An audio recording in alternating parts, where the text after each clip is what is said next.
So good afternoon, everyone, and welcome to the 2022 Anne Hill Blanchard Uncommon Artist Lecture. Thank you again for joining us from across time zones for what promises to be an incredible series of talks this afternoon. Please know that closed captioning in English is available today by clicking on the CC button at the bottom of your screen. My name's Persephone Allen, and I'm Curator of Programs and Engagement at the American Folk Art Museum. As we begin today's program, I want to acknowledge that I am both joining from and our museum stands upon Lenapehoking, the unceded traditional homeland of the Lenape Delaware peoples. We honor Lenape people, past, present, and future, and we are committed to advancing and centering Indigenous perspectives in exhibitions and programs at the museum. As many of you know, our museum is dedicated to uplifting the work of self-taught artists across time and place. And we're thrilled to celebrate our 60th anniversary with our recently opened exhibition, Multitudes, curated by my colleagues Emily Javalt and Valerie Rousseau. Now on view at 2 Lincoln Square through early September, we hope you make plans soon to see this stunning show, which features over 400 artworks drawn entirely from the museum's collection. We are grateful for opportunities like this to connect online, which would not be possible without the support of the National Endowment for the Humanities and all of you. Thank you for donating to sustain ongoing virtual programs and our 60th milestone.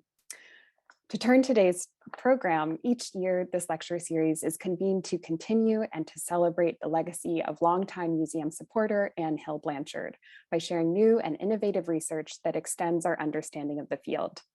Today, we explore the theme of multitudes across diverse media and a range of artist practices with scholarship that deepens and expands our understanding of self-taught art, suggesting new ways of seeing and considering the work of celebrated artists, Sister Gertrude Morgan, William Edmondson, and Joseph Yoakum. We are honored and thrilled to be joined by esteemed art historians, Valerie Cassel Oliver, Jennifer Jane Marshall, and Esther Adler, whose talks today will explore questions of process and materiality, reception and legacy, sharing new insights into the richness, complexity, range, and relevance of this field. We'll begin with introductions, followed by presentations from each speaker with a short Q&A after each talk before concluding with final remarks. We invite you to share questions throughout the program using the Q&A feature at the bottom of your screens, and we'll make every effort to respond to as many of these as possible. The program recording will be made available to watch online later this week on our YouTube and Vimeo channels. So we hope you enjoy revisiting and sharing it. And many thanks to Rachel Rosen, our Director of Learning and Engagement, who is behind the scenes with us today. Before introducing our speakers, it's my pleasure to invite our Chair of the Board of Trustees, Monty Blanchard, to make a few remarks about the history of this important lecture series. Thank you, Persephone. I want to say how pleased and proud I am to be part of this lecture series. From my introduction, my late wife's and my introduction to the field, we always enjoyed and learned from the Uncommon Artist series, and I'm grateful that it can now be named in honor of my wife. I'm excited for the program today because William Edmondson, Joseph Yoakum, and Sister Gertrude Morgan are three of my personal favorite artists, and I'm sure that our speakers today will give us new and interesting insights into their works and their practice. From the point of view of the museum, the pandemic has created opportunities that we wouldn't have known to wish for, but that we are grateful for. We have today more than 500 people registered to participate in this, which is the kind of reach that you could never get in any auditorium that we would have otherwise arranged for, and people from all over the world who can see and enjoy and learn from our great set of speakers today. So I want, on behalf of the museum and my family, I want to thank you all for joining us today, and I look forward to letting our speakers educate and entertain us. Thank you. Thank you so much, Monty. And to begin with our first speaker, I'll be introducing all of our speakers so we have a sense of the day ahead of us. So to begin with our first speaker, I'm pleased to introduce Valerie Cassel Oliver. Sydney and Frances Lewis, family curator of modern and contemporary art at the Virginia Museum of Fine Arts, where her exhibitions have included the renowned Howardina Pindell, What Remains to be Seen, co-organized with Naomi Beckwith in 2018.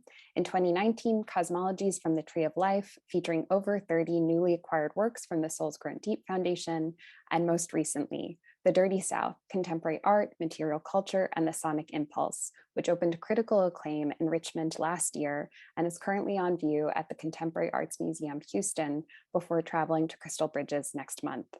Prior to joining the Virginia Museum of Fine Arts, Valerie was the senior curator at the Contemporary Arts Museum, Houston for 17 years. Her work has been supported by the Getty, the Center for Curatorial Leadership, and Hunter College, and she is the recipient of numerous awards, including the High Museum of Art's David C. Driscoll Award in 2011, the James A. Porter Book Award from Howard University in 2018, and just this week, the Audrey Ermis Award for Curatorial Excellence from the Center for Curatorial Studies at Bard College. Many congratulations. Our second speaker today will be Dr. Jennifer Jane Marshall, Professor of American Art at the University of Minnesota and the Twin Cities, where she is also chair of the Art History Department. A specialist in art, visual, and material culture of the United States, her research focuses on issues of materiality and modernity, histories of sculpture, museum display, and the marketplace in early 20th century American art. She is the author of Machine Art 1934, a critical study of MoMA's landmark exhibition of industrial design, which won the Daedalus Foundation's Robert Motherwell Book Award in 2013. Her research has been supported by the National Endowment for the Humanities, and she is a former fellow at her university's Institute for Advanced Studies and visiting instructor at Stanford. Her work has appeared in the Journal of American Art, Art Bulletin, Winter Tour Portfolio, Hyperallergic, and the podcast Backstory, among others. She is currently at work on a book about William Edmondson, who will be the subject of her talk today. And our final speaker is Esther Adler, curator in the Department of Drawings and Prints at the Museum of Modern Art. Her exhibition, Joseph Yoakum, What I Saw, is currently on view at MoMA through March 19th.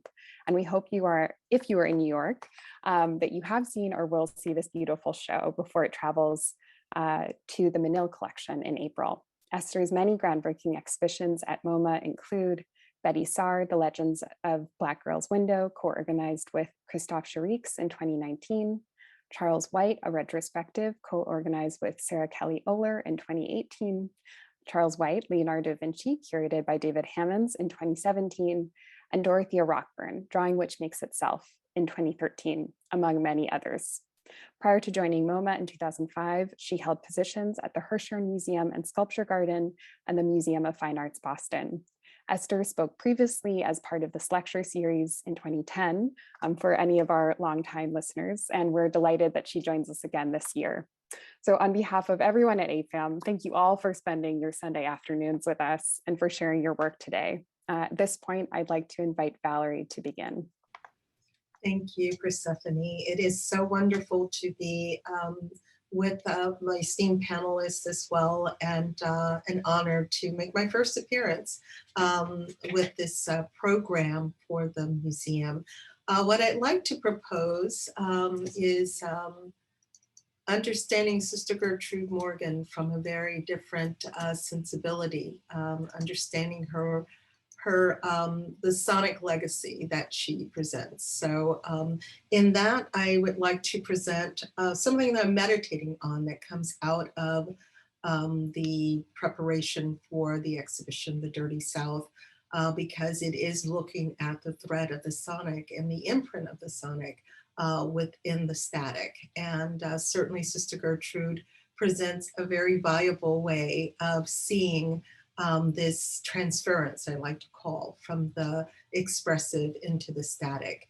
And so with that, I'd like to just present a work of hers and allow you to listen to it and then proceed with the presentation of looking at the work in its static iteration. I got a new one in my view, on my journey I pursue. I said I'm running for the city. I got the new world in my view. I got the new world in my view. Oh, my journey I pursue. Lord, I'm running running for the city. I got the new word in my view. Come on, get an army. Help me to run this holy righteous way. Can't you hear them? Savior calling. Well, he's knocking at your door today. I got that new world in my view. Lord, my journey I pursue. I said I'm running for the city. I got the new world in my view. He bad record, or he suffered for Jesus Christ. They placed him on an island called Patmos. He had a great revelation sign. I got the new world in my view. On my journey I pursue. I said I'm running for the city. I got the new world in my view. I got that new world in my view. On my journey I pursue. I said I'm running for the city.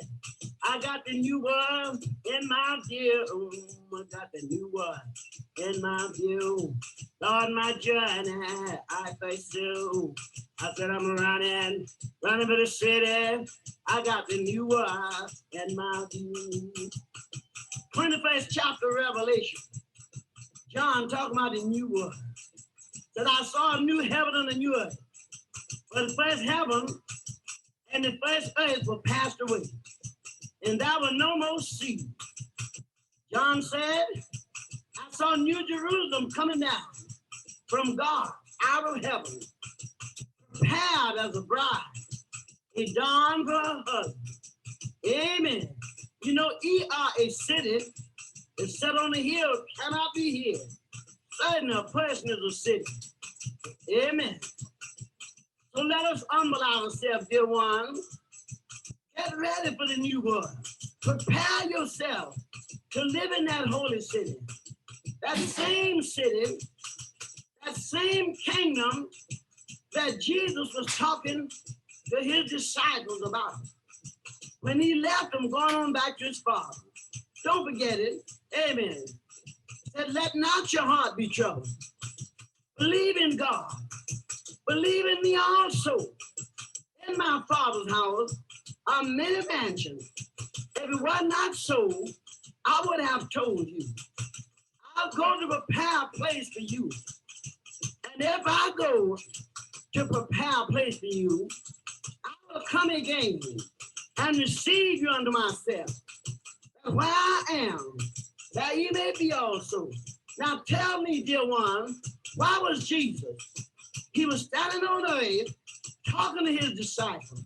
Amen.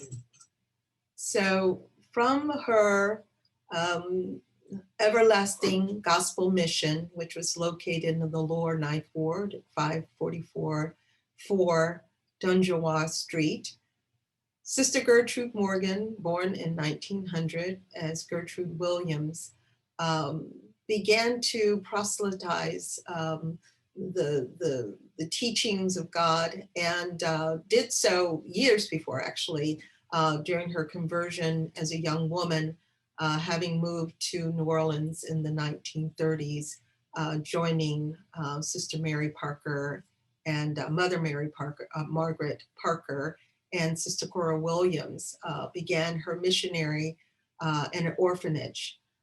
It was then that she began with the children, showing the word of Christ, not only through song, but also through objects. But it's not until her break in the 1950s to go on her own way as she becomes the bride of Christ that she moves in the Lower Ninth Ward and starts the Everlasting Gospel Mission.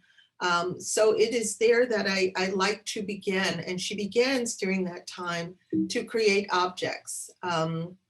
Objects that really began to become a stand-in for her voice. You see, this is an early image of her that she creates to talk about in a very diaristic way her life and her time with Mother Margaret Parker and Sister Cora Williams. And here you can see the sort of outline of the megaphone that she later uses.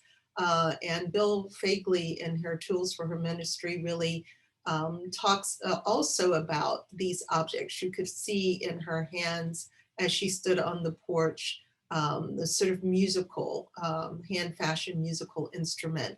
But these come into play. What's very interesting to me is that these objects that she created were oftentimes given out, and they stood as a stand-in for her voice.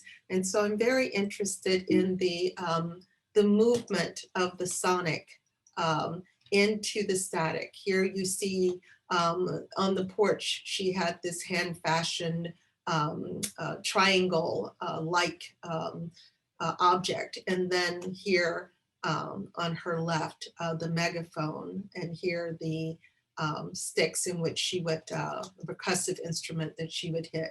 But you can see here the sort of tools of her ministry, if you will, when her voice wasn't present, to actually give you the sense, not only with the sort of staccato writing that she would create, and oftentimes they were streams of consciousness, almost melodic in terms of the poetry that she would create with the object itself. So text and image really working in concert to imitate the voice.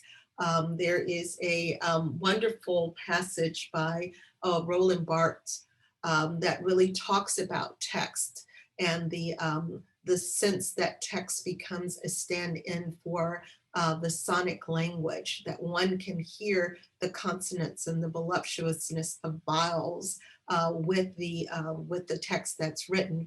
And that is what I propose when looking and seeing Sister Gertrude Morgan, not just with image and text, but also with how she would title some of these images. The still all-seeing eye, with the all being AL rather than ALL. So, and the way that emphasis would be placed on vowels or letters, or letters that were capitalized, words capitalized and those lowercase.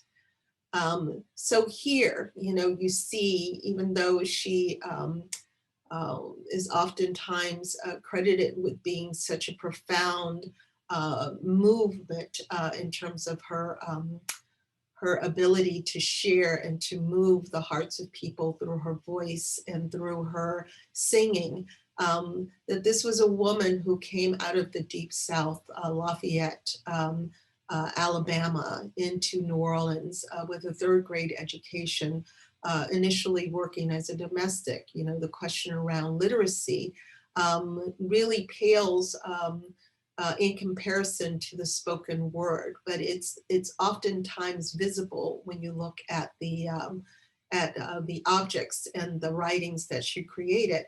But in many ways, utilizing that lack of sort of academic training to emphasize words, emphasize concepts that those words allude to. So thanks to the wonderful scholarship of individuals like Dr. Regina Perry, here we were able at the Virginia Museum of Fine Arts to acquire a small bit of archives related to Sister Gertrude Morgan, which I'm showing you a bit now, which is her greeting Dr. Regina Perry as she comes. But you can see the signs that have been created, that oftentimes she would stand on her porch to sing or to preach, but also to show these signs if she was moving around at this point in the 1970s. She dies in 1980, only 7 years later. She is elderly and not moving through, but oftentimes keeping these signs visible on her porch in the lower nine. Bill Fagley out of New Orleans created a wonderful presentation that was shown at the American Folk Art Museum, The Tools of Her Ministry. Here was an early photograph taken of Sister Gertrude Morgan as she was at the New Orleans Jazz and Heritage Festival. She had a booth, the Tabernacle booth, which was captured in many images. And you see here some of the paintings that she created. But very interestingly here, she took a photograph made of her and created a work of art, giving herself eyes, not just any eyes, but almost all-seeing eyes. There are later images in which she creates these eyes, and it looks like a multiplicity of eyes. So this idea of sight, but also this idea of vision. And she oftentimes would speak about God giving her vision, and oftentimes how language and text would be streams of consciousness written. And so you do see within the text, it is very much like her spoken word, streams of consciousness of both biblical verse, but also of words that she has been moved to speak. So that manifests both the static and the expressive. Here's Sister Gertrude Morgan again, taken in 1973 by Dr. Regina Perry in her prayer room. And here again, in the prayer room, the use of the megaphone that she also is working with. So these are performative objects, objects created to be performed with, that also retain this sort of resonance of energy in which she has pulls into them and out of them. Here you do see again that stream of consciousness, which mimics the voice with the emphasis in some spaces, with the movement. We feel the movement in how the words are actually placed onto the substrate here. And then of course the megaphone. This is the megaphone before its installation at the Dirty South exhibition. I happened to capture it while it was standing in front of the William T. Williams painting, and thought this was a stunning image. To the right is a detail of that. Jesus is my airplane is the sort of inscription. There's several words inscribed. But here's Sister Gertrude Morgan seen as not only the bride of Christ, but as a co-pilot in Jesus's airplane, steering souls toward the space of enlightenment and salvation. Here she is, also again at the New Orleans Jazz and Heritage Festival, again at her tabernacle booth, always proselytizing, and the works really becoming extensions of her ministry. A detail of one of her signs.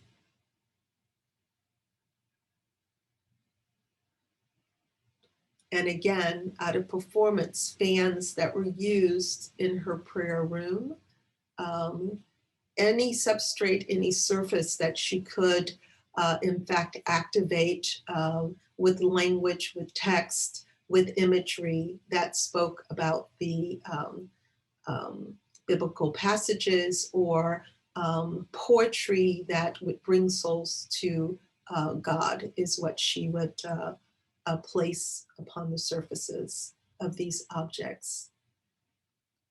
And then, of course, later, utilizing mark making beyond the written word to emphasize, to highlight text. And here you see to the right, or excuse me, to the left on my screen, a stand-in of her actually speaking this language. The hand is pointed upward as if to bring people to awareness that it is she that is speaking the words, or the words are being spoken through her. Also to the right, her at her prayer table, speaking the words as if she is speaking aloud, and the words are also permeating the space and the air in which she is, that is surrounding her in her space. So several books, you know, in which she is also, again, highlighting what would have been spoken into the static You see both of these objects, and several of these works, I should say, are in the collection of the American Folk Art Museum. Of course, Sister Gertrude, not only just with the percussive instruments, but also with the guitar, utilizing it as well. And it is both the guitar and the percussive instruments, the tambourine, which are highlighted in the late 1960s recording, Let's Make a Record. Here she's pictured with Larry Bornstein, who really sought not only to support the work of sonic artists, but also visual artists. And it is through that collaboration and relationship that Let's Make a Record emerges. And here you could see Preservation Hall and the location of the association, Larry Bornstein's organization, that then presses her song to vinyl.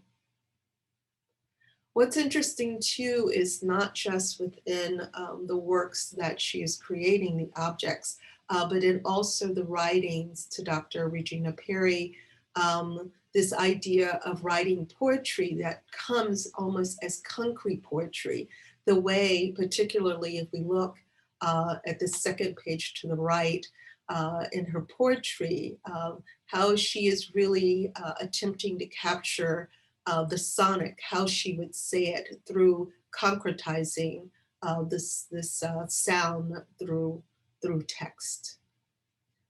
Lord, I'm running, repeat, for eternal life. Lord, I'm teaching, repeat, for eternal life. Lord, I'm praying, repeat, for eternal life. So here it's both poem, but we are invited to, especially Dr. Regina Perry, who she addressed as her daughter, would have known her voice and would have understood the resonance of this poem and scripture to sort of affix in her mind the sound coming from Sister Gertrude Morgan. I got a new one in my view. On my journey I pursue. I said. So here, when we think about legacies, it's wonderful. I saw Aubrey Duvall is joining us today. The legacy of really wanting to understand the fullness of Gertrude Morgan, Sister Gertrude Morgan, is now becoming the subject of a film. Her film with Ingrid Nordstrom, Thank You, Sister Gertrude. And here are stills that I'll show now from that. Thank you, Aubrey, for forwarding these. You could see within this frame, and this is in Jaffe and in the back of Preservation Hall, and we see the guitar of Sister Gertrude Morgan here. Dr. Regina Perry, who is living also here in Richmond, Virginia, and also in New Orleans, listening and meditating on the voice of Sister Gertrude Morgan. And King Britt, which has really single-handedly brought Sister Gertrude Morgan to a whole new generation through his overlay of sound to that initial recording, and that was done in 2004 or 2005, but a wonderful extension of her voice into the 21st century. So I wanted just to briefly show the context in which she was featured in the exhibition, The Dirty South. Here there is that sort of preponderance of the static object that emanates the sonic or imitates the sonic and the expressive. Her megaphone and works on paper visible in this slide, along with work by Rita Mae Petway from Gee's Bend, Most Tolliver, and in the forefront, Thornton Dial. And that's the presentation that I like to share. And I'm hopeful that we could have a little sound of the King Brit. I wasn't able to embed it in the presentation, but perhaps it could be placed in the chat so that others can hear. Well, thank you for this talk, Valerie. And we are getting some messages in the chat about, I think, volume. So for anyone who's having trouble hearing, we do encourage you to turn on your captioning, to turn on the transcript. We do have that. And I think that we are going to try sharing the sound very briefly. And if that's not possible, we will put a link to that in the chat. Perfect, thank you.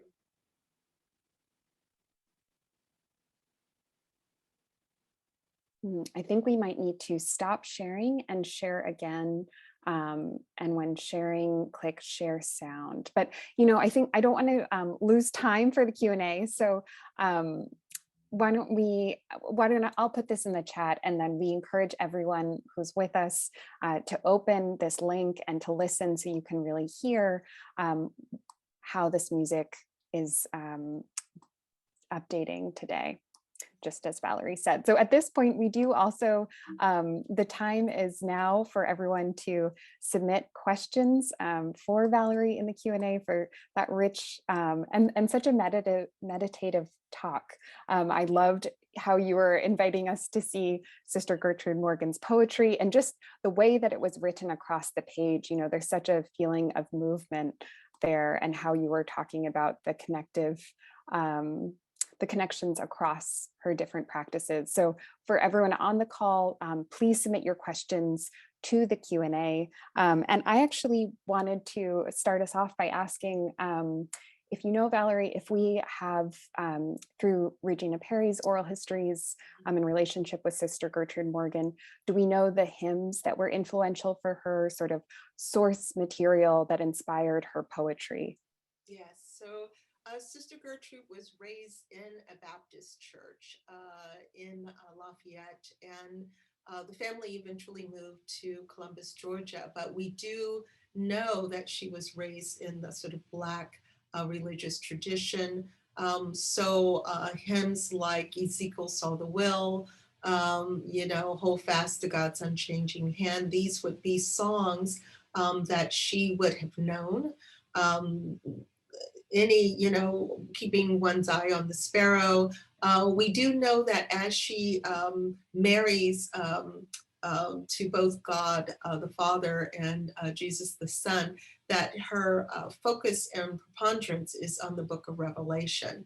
And so even though she may, like New Jerusalem, I mean, all of the focus would be on songs that would be related to not only the rapture, but the new world to come. And so a lot of the, you know, the songs themselves, you know, Living Bread, you know, all of these things are captured on that Let's Make a Record, the ones that she would sing fairly in heavy rotation, so to speak, would have been captured in vinyl.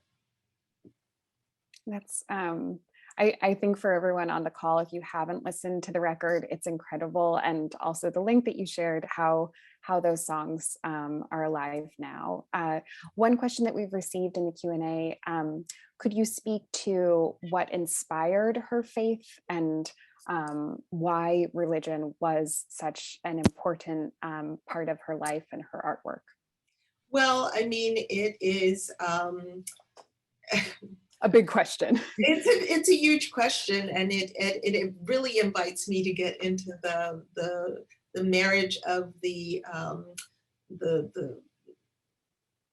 sort of personal diaristic histories, which she outlines so vividly in her work. The work is very diaristic, even though she is still punctuating it with scripture, where she talks about her early life in the church, her marriage, and then she receives a vision from God, is what she tells us, through not only what she has shared with other people, but what she writes. And that vision from God asked her to break away from not only her marriage, but the life that she had in Georgia, and to move to New Orleans, which at that time she saw as this sort of gravitational center of sin, and to really endeavor to do the work of bringing souls to Christ. So what really transpires personally for her, in our understanding, is simply a vision. What may have occurred, we don't know, because that is lost to us.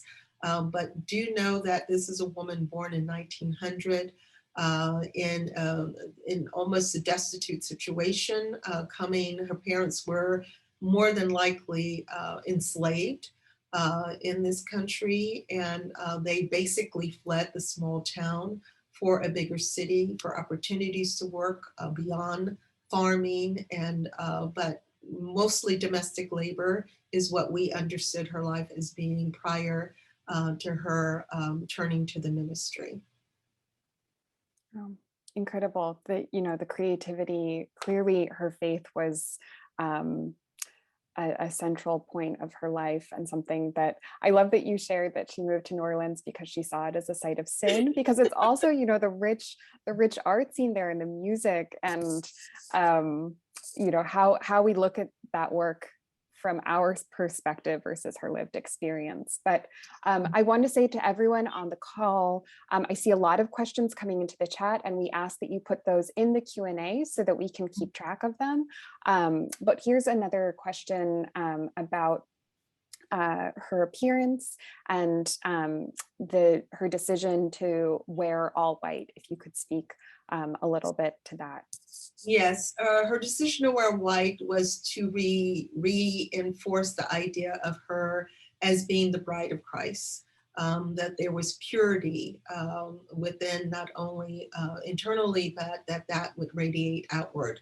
And so that was a marked difference from the outfits she wore as part of the missionary with Mother Margaret Parker and Sister Cora Williams, where they wore all black, and it almost looked as if they were moving more in the Catholic tradition of having more of the look of the nuns and individuals who had married themselves to the endeavor of saving souls. Here, she presents herself as the bride of Christ on earth.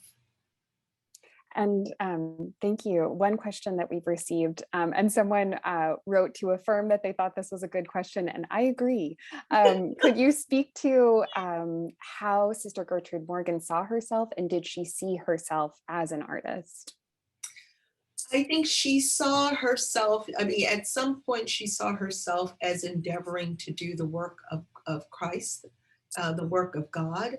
And doing so in the multiplicity of ways that she felt he had gifted her. And so there is a moment in which is stated in the Tools of Her Ministry, where she tells Larry Bornstein that God has told her to cease writing poetry, to cease creating objects, and to just basically focus on him in meditation. And so she is aware that as she is producing objects, would she see herself as an artist? I don't think so. I think she would see herself as someone doing the work for Christ in the multiplicity of ways to reach audiences, to reach would-be converts. And so that may come through song, that may come through object making, because she would give a lot of these objects away. You saw in her tabernacle booth, even though those items were for sale, she would stand there throughout the day proselytizing to anyone coming through. So. Thank you. It is, I think that you're really helping us to better understand. She's a complex individual and a very multifaceted practice. So we do have I think these will be our final questions. There's a question both about how her work came to be known in the art world, and then how she supported herself during her lifetime. So Larry Bornstein heard her speak, heard her singing, and immediately he was a dealer and Artists Association artist, I believe that was the title of it. But he both represented both musicians and visual artists. He had a gallery. And in hearing her speak and seeing the work that she was doing, he immediately befriended her and began to represent her. And we do know the complexities of what that rings out, but he secured that space on Donjuan for her to live in the lower Ninth Ward, understanding that the things that she would produce would be things that he would in turn sell, knowing that in producing that record would be commercially viable. And so that was the relationship that they in fact had. And again, very complex, very problematic if people look at it from certain vantage points, but that is how she sustained her life, through the sale of her work, through the commercial viability of that album. And that was done primarily through Larry Bornstein. Thank you, Valerie. Well, I know that we'll be able to continue and return to these questions at the end of today's program. So thank you so much. Were we in person, you'd be hearing all of us clapping and applauding this wonderful, wonderful talk and introduction to Sister Gertrude Morgan's work. So thank you. Thank you very much. And at this point, I'd love to invite Jennifer Jane Marshall to join us. And I'm also going to put just in the chat again the link that we shared to that music. That was beautiful. The talk was amazing. I'm going to share my screen, which will give a chance to, if there are problems with volume or anything, to let me know. Great. I'm really so grateful to be here and want to thank Persephone and Valerie, Monty, Rachel, and everyone at AFAM for inviting me to be a part of today's conversations, which themselves contain multitudes. In fact, this is one of the things that I've always liked about sculpture in particular, and that drew me to William Edmondson as the subject of my current book, just how many sides sculpture has. There are so many ways to look at it. I am thrilled too to be thinking alongside Valerie Cassel Oliver and Esther Adler, my partners in multiplication this afternoon. This is a real sort of career high, I'll say. Let's begin.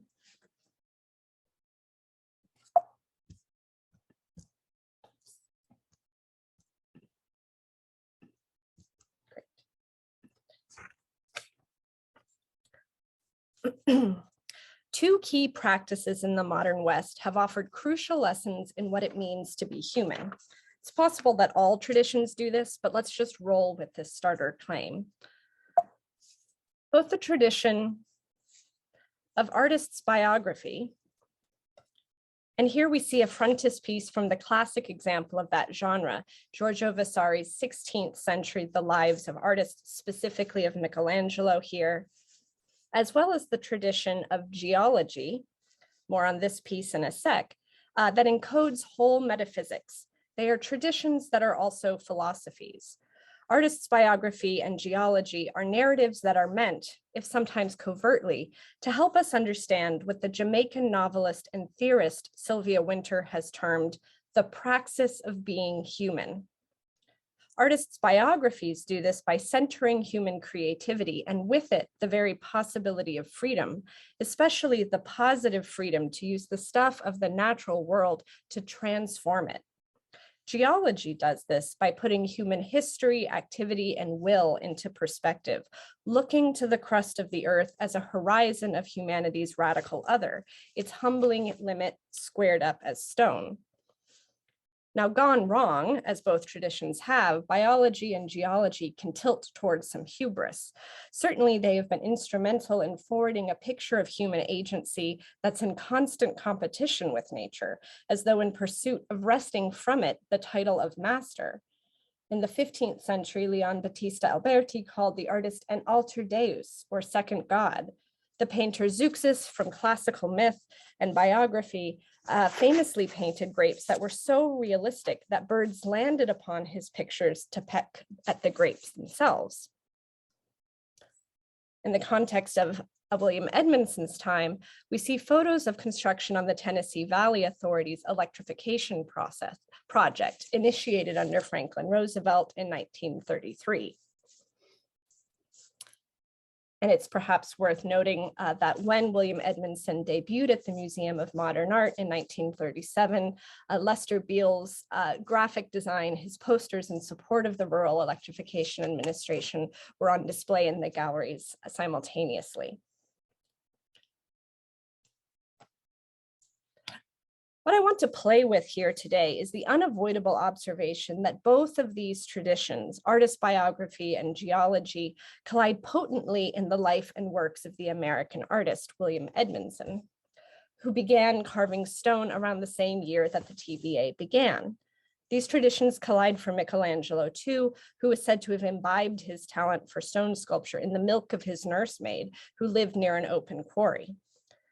For Edmondson, we have an unlikely hero, a David of sorts, who tossed a rock with some casual sureness at the Goliath of modern art and made a hit. Edmondson's biography is an oft-repeated story.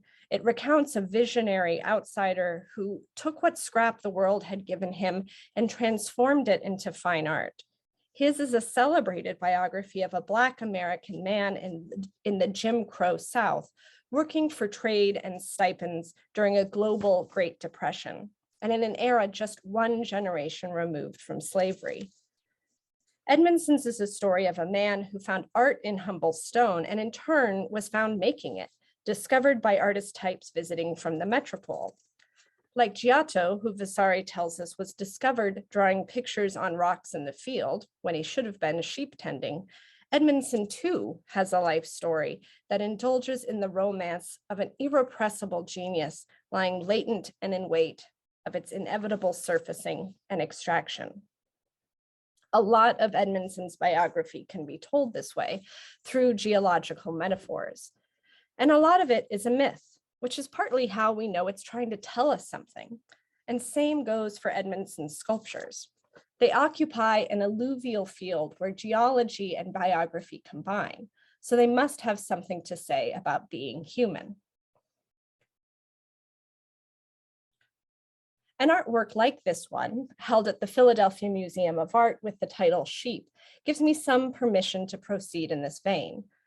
Specifically, it helps me think about Edmondson, biography, and rock together, how they all combine in his aesthetic metaphysics. We have some clues here about what kind of philosophical story Edmondson is telling. Given a work like this one, if not also the entirety of his creative career, and let's give you some tastes, it's clear that Edmondson thought a lot about stone and that he honored it, even while also going after it every day, striking it over and over again with the percussive hammering of mallet against chisel. Edmondson may have cut stone, but he also courted the presence of its supple intelligence. Stone provided for him both a limit and a trial. It was his creative partner, and he ennobled it as such. And he did this again and again. Never do we see Edmondson invested in suppressing or fully taming the stone in his blocks. Certainly he didn't indulge in the masterful pyrotechnics of transformative illusionism. Something different is going on here, a practice of creative freedom, but in different relation to materials.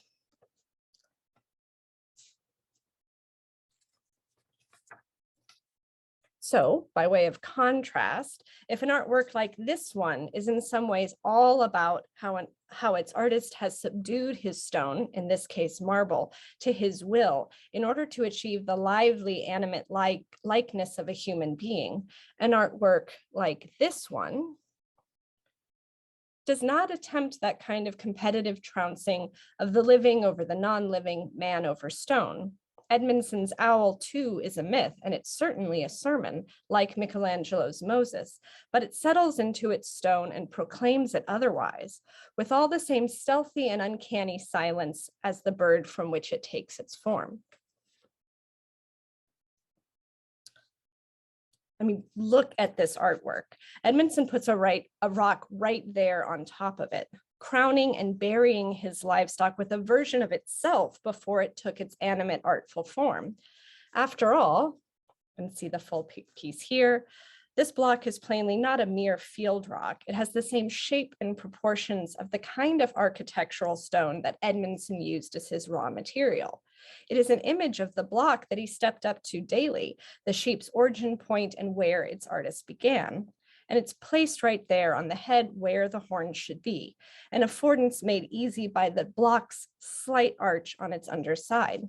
With this gesture, to replace an anatomical detail with an abstract stand-in, Edmondson declares also the purposefulness of his step back from sculpture's tendency toward those kinds of sleight of hand waxworks. There's righteousness in Edmondson's piece, even an apotropaic warning about the thrall of false idols and graven images. Edmondson cautions strongly against that sinful part of art, proud enough of itself to challenge God and nature at their own game. It's in fact the same 10 Commandments protest against idolatry that Moses, who's shown so convincingly here by Michelangelo, is seen rising up so angrily to condemn. And in the process, he'll let that pair of flat stone tablets under his arm fall to the earth and shatter. And since we've wandered into Sunday school territory, it bears noticing that the animal in Edmondson's work is a ram, that biblically sacrificial animal, the one which Abraham placed upon a rock for slaughter. The block is not just this creature's origin then, but also its destiny. The stone is placed in the manner of grave marking, well in keeping with mourning practices seen the world over. In this way, it called to mind somewhat Walker Evans's photographs of graves in Hale County, Alabama, from the same years as Edmondson's activity, and of course reminds us also of Edmondson's practice as a funerary artist, a maker of tombstones. Here we see his Lizzie Stokes monument from Mount Ararat Cemetery in Nashville.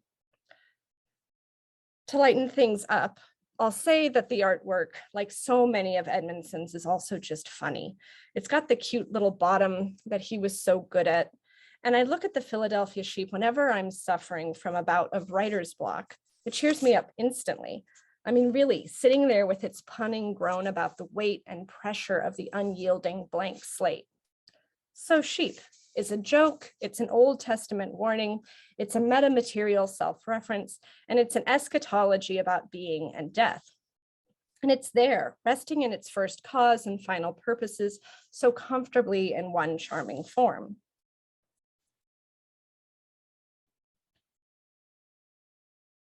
Quarried a century or so before he got his hands on them, Edmondson's raw materials, his blocks of limestone, had originally been extracted by the mining interests that exploded beginning in the 1820s around the towns of Salem and Bedford, Indiana, both built in a prime location above Mississippian lode.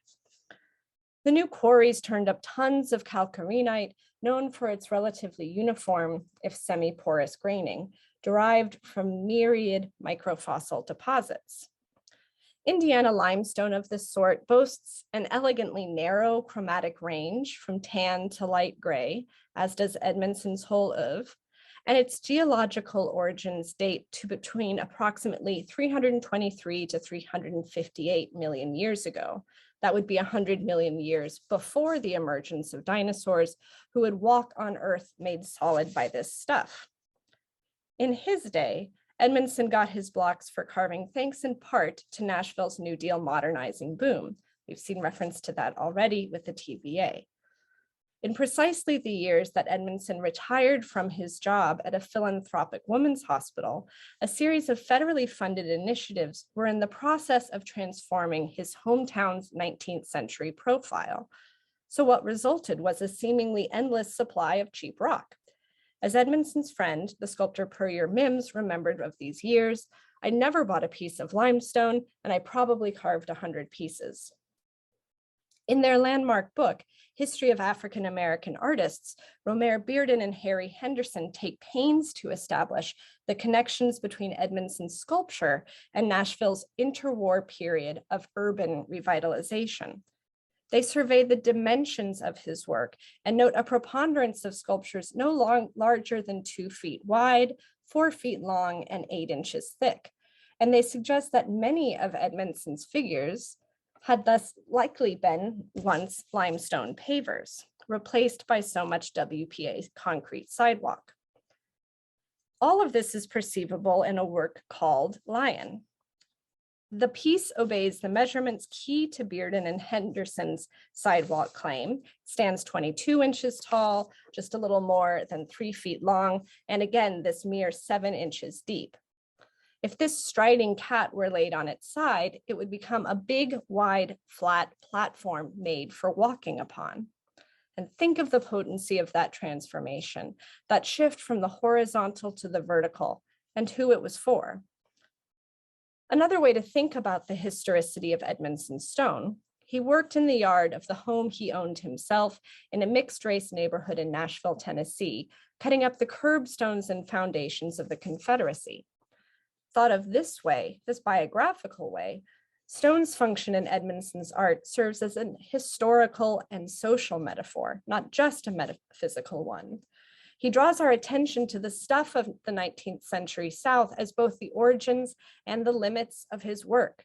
And what's more, he's doing this, at least during the years between 1939 and 1941, on a government stipend supplied by the Federal Arts Project, a gig that put him under the direct supervision of a man who struggled mightily against the Confederacy's fall.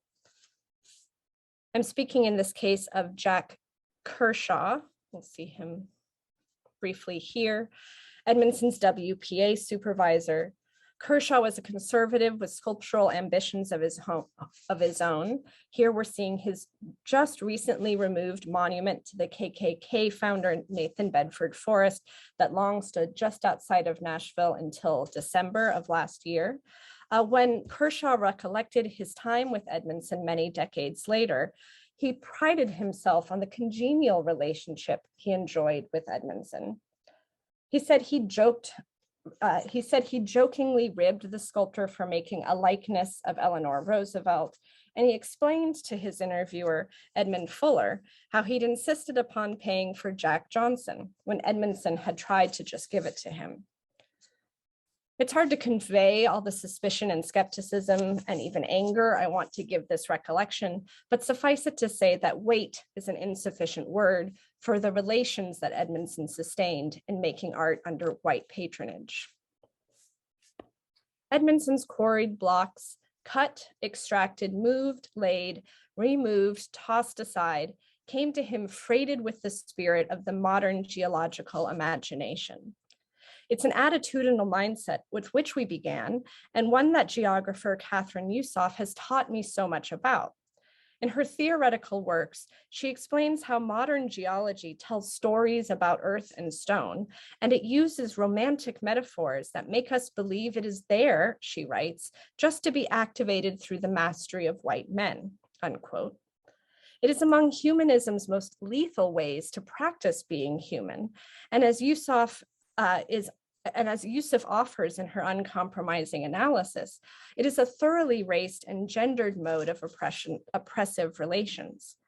In fact, Yusof is clear-eyed on another point. She charts how the modern geological imagination and the transatlantic slave trade emerged together, and not long after Michelangelo drew milk from his nursemaid. And it depended, both of them, on extracting and commoditizing a new subcategory, she writes, of the inhuman. Take a rock, take a life, build the modern world. It is this centuries-long process of de-animating dehumanization that leads Yusof to call for a billion Black Anthropocenes, or none. That's the book I'm here citing. And it is what she argues has long positioned Black humans in a position of forced intimacy with the non-human and the non-living, a shared space of social death for rocks and people. And it is this geology that delivered stone to Edmondson.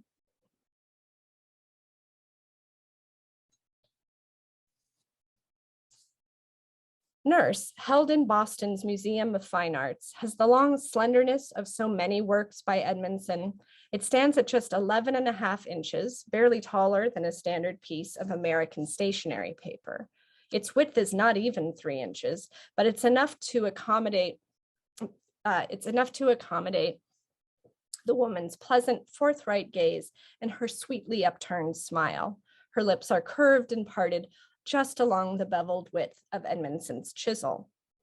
The MFA dates the piece to 1940, and I agree there are aspects of it that suggest Edmondson at late career. Mainly, it betrays his habit of working serially and somewhat by rote. The work also operates somewhat in the manner of a personal artistic manifesto, which is another thing we'd expect of an artist deep into their practice and confident in their aims. I argue that with Nurse, Edmondson makes an impassioned case for the possibility of animacy and figuration, even within the extremely pinched parameters of a stone as small as this, even within the forced intimacy of his received blocks. Look at her feet. You can see how slender she is there. We get a detail of the feet like so. They're little more than 2 oblong, horizontally slung points, but they don't make sense, at least if you're thinking about anatomy or the mechanics of standing upright, which Nurse otherwise has no visible problem doing. But these shoes are way too far ahead of her plumb line, and the right foot is a little off altogether, chipping precariously into the object's bottom edge. Why are they included at all? Edmondson used the sheaf of his stone blocks plenty of time to suggest the hem of a skirt long enough to conceal shoes and feet. We've seen Eleanor Roosevelt already. Here are a few others. Since Nurse is thought to draw its subject from his time at the Women's Hospital, perhaps it's significant that the founding doctor there, the surgeon Matthew McGannon, frequently said you could tell the good health of a woman based on the good looks of her feet. Which is weird, but maybe Edmondson had that in mind.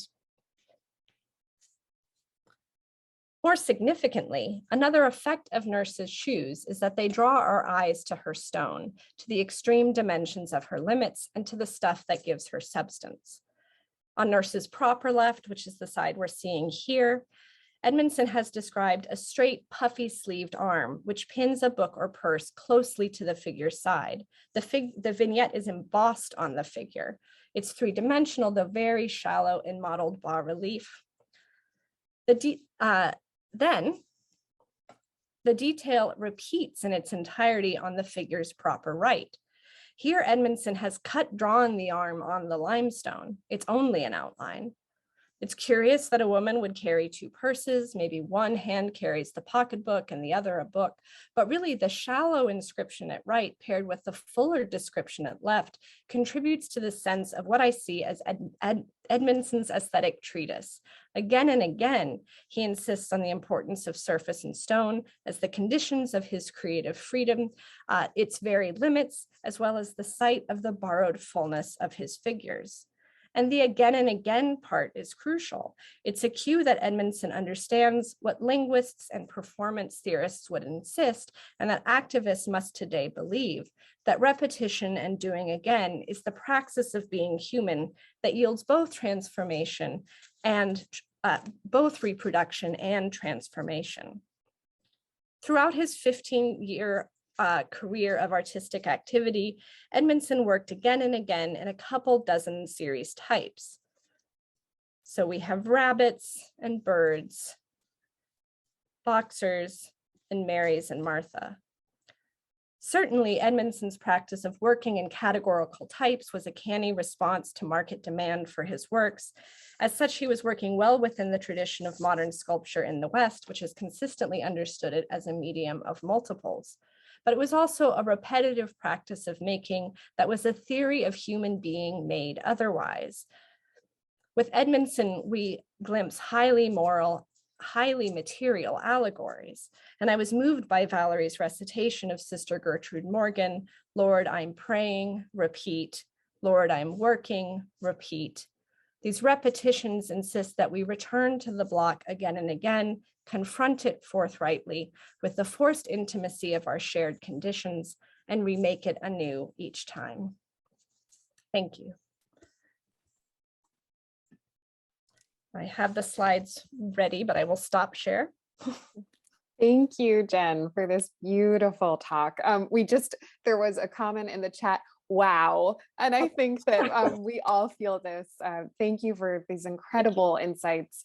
For everyone, this is the point we would like to invite you to share your questions for a speaker in the Q&A. And I can see that these are already beginning to come in.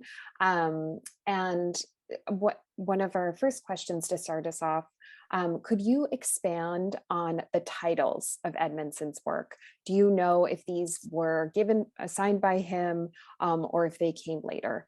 Yeah, it's a really good question, and one I think a lot about. I think I have school teacher in there. It's one of the ones with a skirt with no feet in it. And that is a work that has gone from sort of school teacher to nurse to woman. It has various categorizations. And those are titles that are usually put on the works by collectors or curators or scholars in later moments that cue to other things we know about Edmondson's life, that he worked in a teacher's college and a women's hospital would allow both of those. The titles for his boxing figures, which sort of refer both to Joe Louis and Jack Johnson, are titles that kind of come pretty close to the point of dissemination from his studio to his collectors. And my sense with those kind of sort of collector titles is that there was some conversation or consent or play maybe with Edmondson. Both Kershaw and another private collector bought those directly from the artist.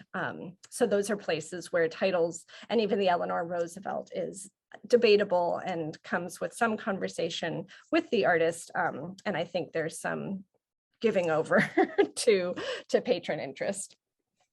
Well, I just have to say, I love how you introduced us to his humor, to his sense of humor, and that close reading of his work as we are together virtually. That really helped to create the experience of seeing it in real time. So we have a lot of questions in the Q&A about geological theory, the scholar and book you were referencing, and I'm actually going to ask if you could, after your talk, just write that into the chat. Yeah, and for everyone on the call, we will share that as well in when we share the recording. So there's a question here as well, where the author writes, I love the use of geography as both a literal and metaphorical context for Edmondson's work. Can you speak to how you came to that approach? Yeah, I mean, it is somewhat unusual. Edmondson does occupy this pretty unique place in self-taught art in that he is working in stone, and we so often see other mediums. But stone is, even limestone, which is a relatively soft stone to carve, it's still very heavy. And as much as they may say it's sort of easy to get your hands on, there's still a material kind of challenge to securing your raw material, training yourself how to work in a subtractive way, which involves so much planning ahead. You nick something off, you can't get it back. Like there's so much sort of risk and struggle and hard work involved with stone. So just as I've been thinking about stone as the medium that he's necessarily engaging and so often leaving visible places where he models a figure that has this kind of cuteness and this animacy, but then resides just, or sort of retreats just as quickly to sort of rock texture. I know Edmondson is thinking about stone, so it's sort of only fair that I join him in that space of geological thinking.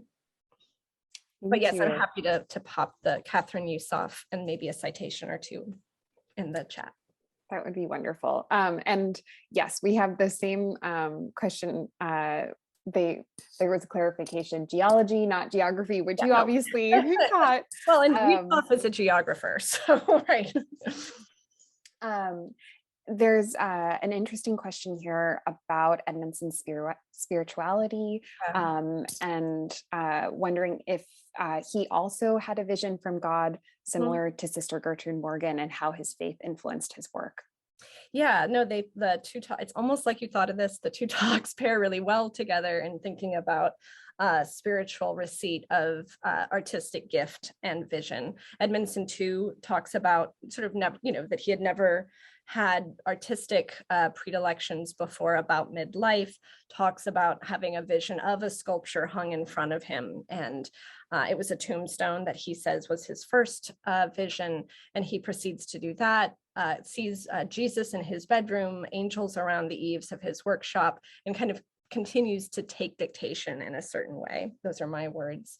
There are some art historians, and I see this point and agree with it, who want us to also put some checks on seeing that as a wholesale sort of earnest position for Edmondson, and to remember too that all we have of Edmondson, who left no papers, no diaries, but only interviews with white journalists or white collectors, he is presenting a form of the experience of artistic inspiration and the visitation of a muse in a way that's wholly appropriate to the performance of a Black bachelor in the Jim Crow South.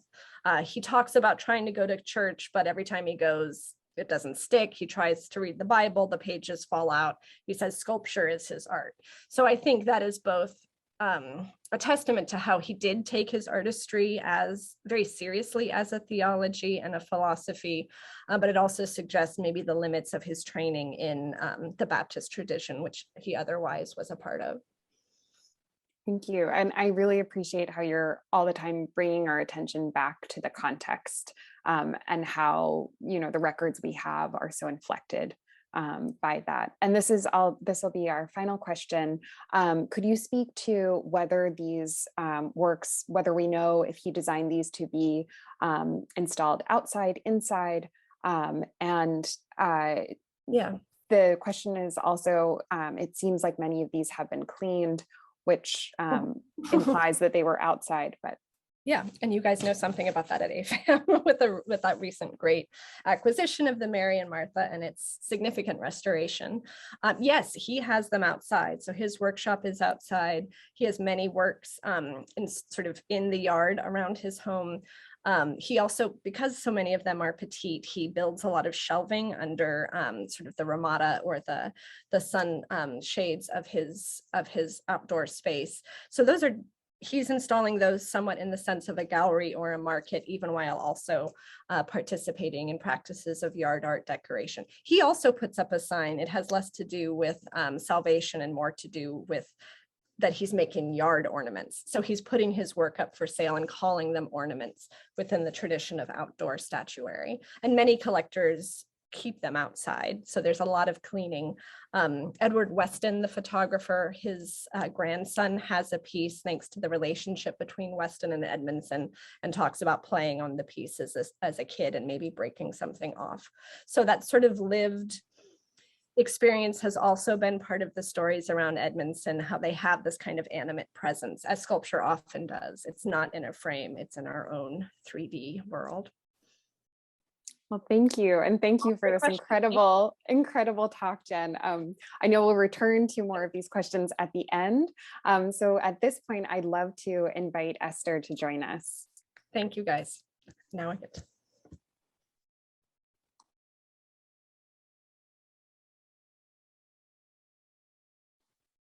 And Esther, you are still muted.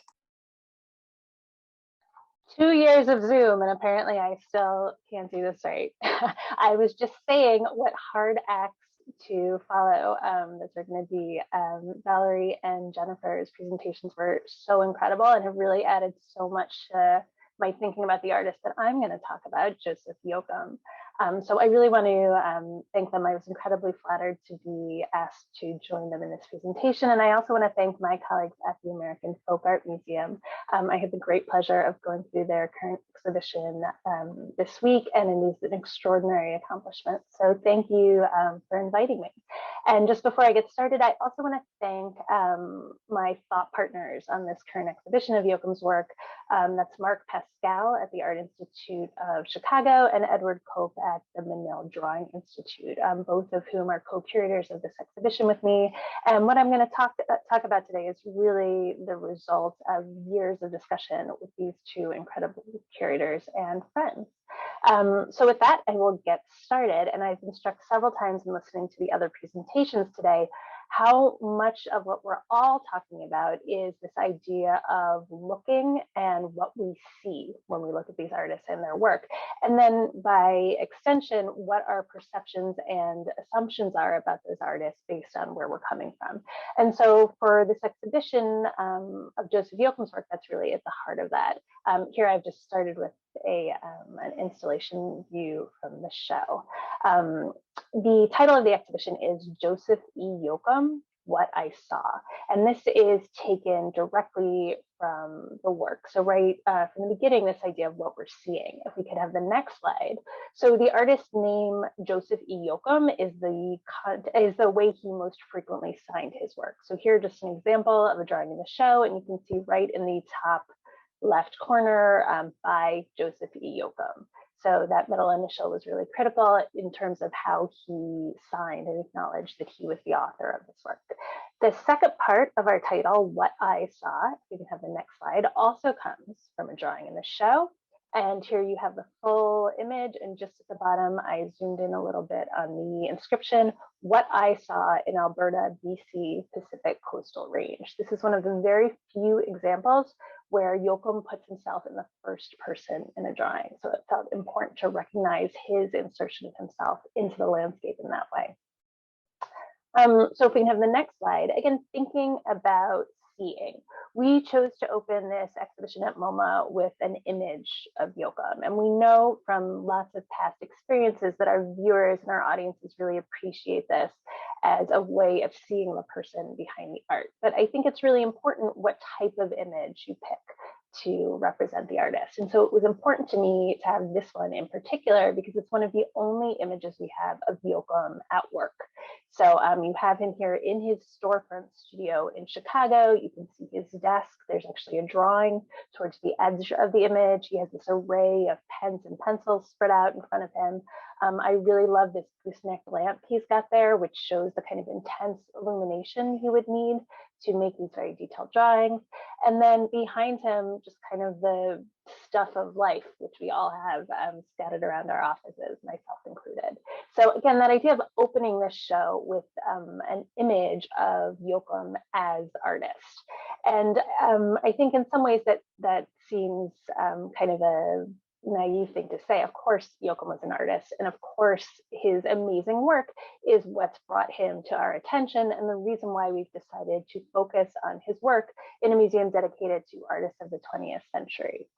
And if we can have the next slide, just a gorgeous example of that incredible work. One of my favorite drawings in the show, and one that we open the exhibition with. And yet, as amazing and attractive as these works are, I think it's in fact the details of Yoakum's extraordinary life rather than his extraordinary work that have over time limited to a certain extent the research and the conversation around him. So for example, the fact that he seems not to have begun making artwork until he was 71 years old. The fact that he was, by his own account, of Navajo descent, that he was very clear that he had in fact seen all of the landscapes he was depicting, but then felt no need to tell us why it is that they don't look like any kind of landscape that any of us has seen. So I think these details are all kind of fascinating, and they have increasingly risen to top of mind when we talk about Yoakum. And what that means is they have clouded our ability to realize that we have some very basic questions about Yoakum that have never been answered. And when I say basic, I mean things that are kind of the bread and butter of curatorial practice. So things like, how did he make this drawing? Why did Yoakum make the drawing this way? These inquiries, I think, haven't been posed about Yoakum's work in some time, again, because these extraordinary stories about his life have in many ways risen to the top. And I think they certainly haven't been asked in recent times with the benefit of lots of new critical frameworks that have done so much in recent years to open up our thinking about art. And so with that in mind, I'm going to take you through 3 examples of how returning to these kind of basic questions has really led to new research and new thinking about Joseph Yoakum's practice. And I'm going to start with the how. How was Yoakum making these works? And so one of the things I'm most proud of in the exhibition catalog for our current show is that we were able to dedicate an entire chapter to Yoakum's materials and techniques. And this was in fact written by an incredible colleague at the Art Institute of Chicago, Mary Broadway, who's a paper conservator working with her colleagues at the Art Institute. And their research has included just some incredibly useful and eye-opening information. For example, they looked very closely at the different types of papers that Yoakum was making his work on, which yielded the information that some of the works are on Fifth Avenue stationery, which is just a regular kind of letter writing paper one would have been able to purchase at Woolworth. And they have figured this out based on looking at the watermarks of some of the drawings. So that idea, again, that this is an artist not going to places like fine arts supplies to get his materials, but rather just going to the Five and Dime. If we can have the next slide. What might be one of my favorite images from our catalog. The research also included an exploration into Yoakum's medium. And what we're seeing here is an incredible experiment that the conservators did to kind of get a sense of Yoakum's palette. So we have a 1971 photo of Yoakum that includes a box of alpha color pastels. And knowing that that was documented in that photo, our conservators were able to go out and find a vintage box of those pastels and to perform this kind of amazing experiment where they made a square of color with each one. And then next to it, another square of color that they then buffed with a paper towel. And this mimics the what we know was Yoakum's own technique from people who had seen him work, that using, in his case, probably a toilet paper to rub out the pastel, which in some ways got rid of some of the gestural mark, but also heightened the color and lent it kind of this luminous glow. So in doing this kind of very intentional playing with materials that we think Yoakum made, it gives us a whole new way to look at both his color choices and really to appreciate the incredible technique and experimentation that was lending itself to his, that was a critical part of his work. If we can have the next slide.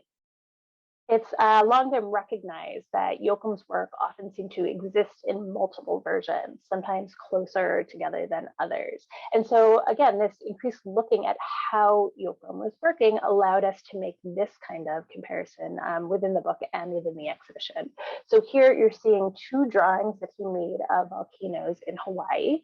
And on the one on the left, which is in black and white, you'll see I've added a little red oval at the top there. And what that is circling are 3 kind of pin-sized holes in the corner that are in fact staple holes. So when Yoakum had a drawing that was of particular importance or he thought was particularly good, he would sometimes make a copy of it. And he would do this by taking the original drawing, stapling it to a piece of carbon paper, and then putting that on top of a new sheet.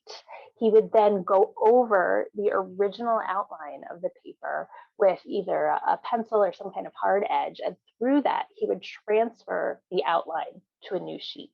So if on the image on the left here, the outlines are in pencil and ballpoint pen, the image on the right, in fact, the outline is carbon. It's carbon and ballpoint pen.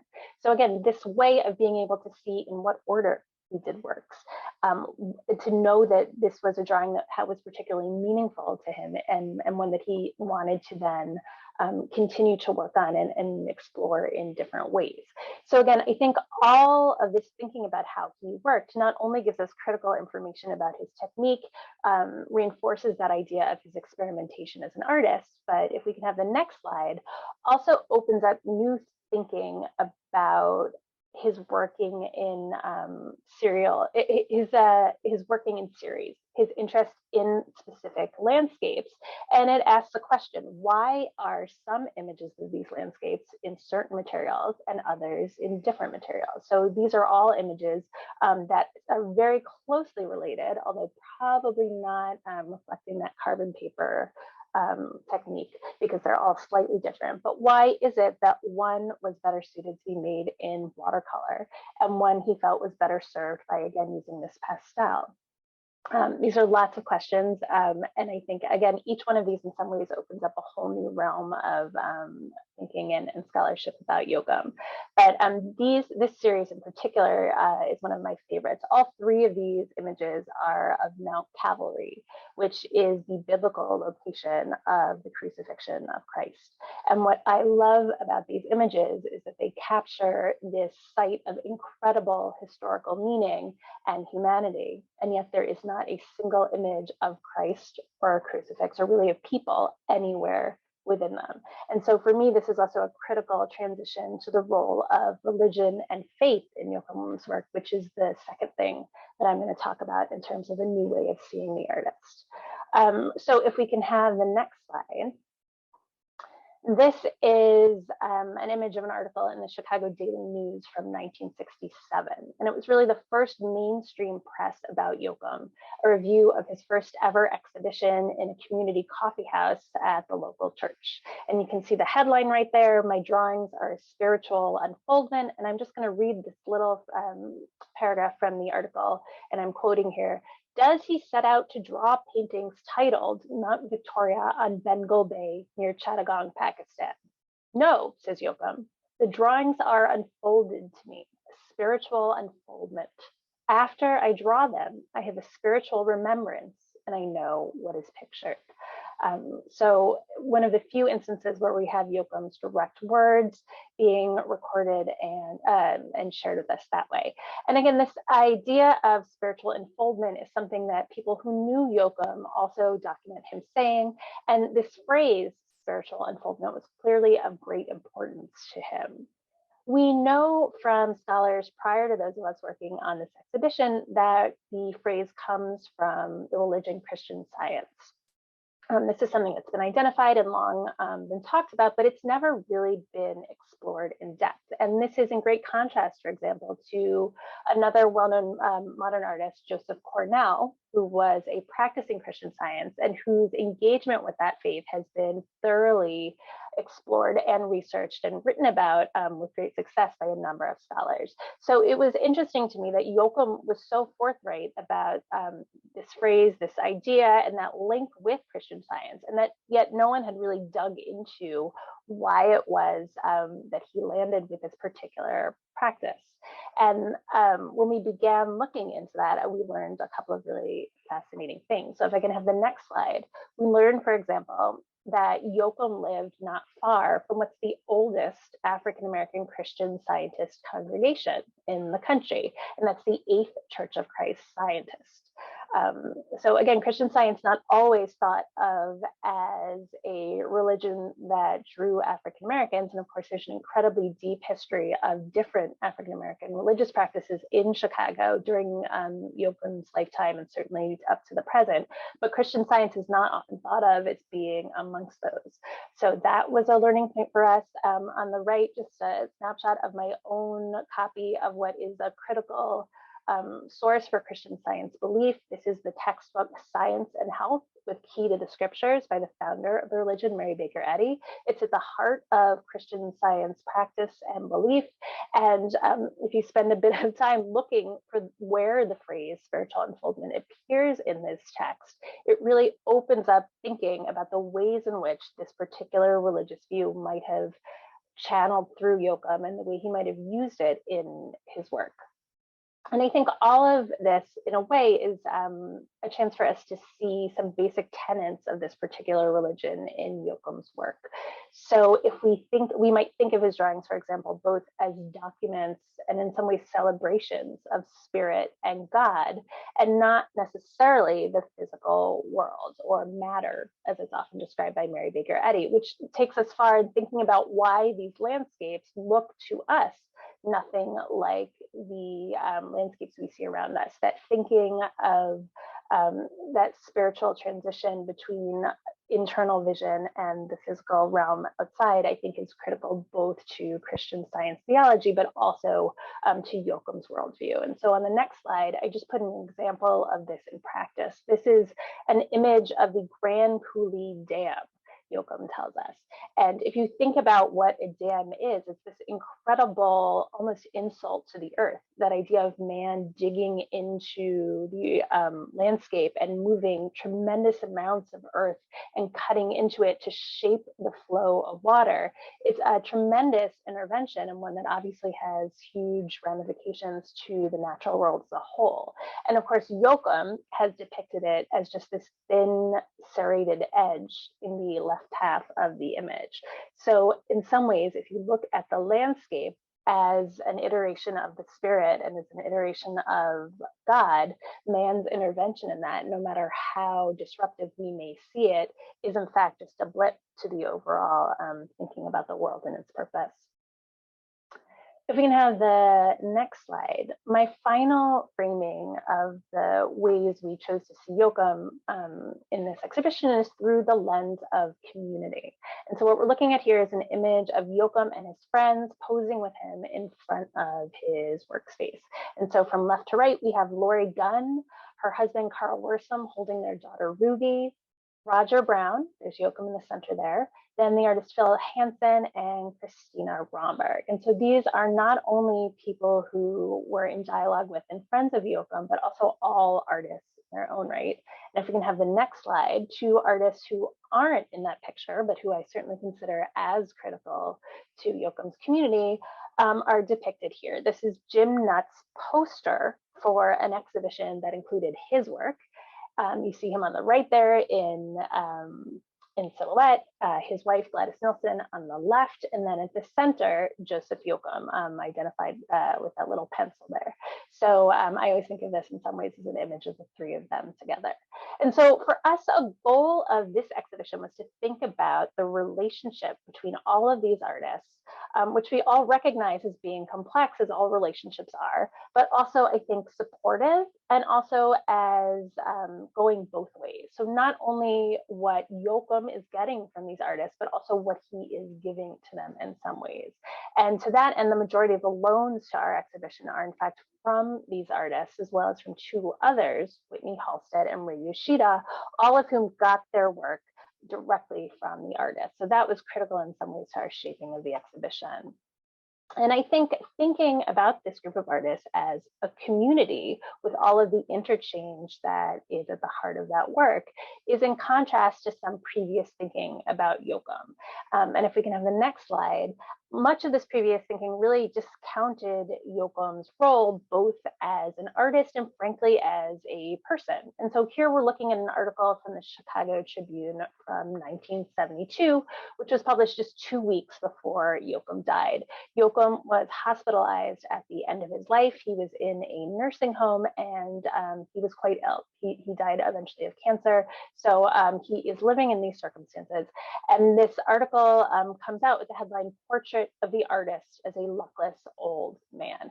And essentially this article, while in some ways providing critical primary source material through an interview with Yoakum, again, an opportunity to hear his own words, it also essentially accuses all of the artists that we've just seen in the previous images of taking advantage of Yoakum.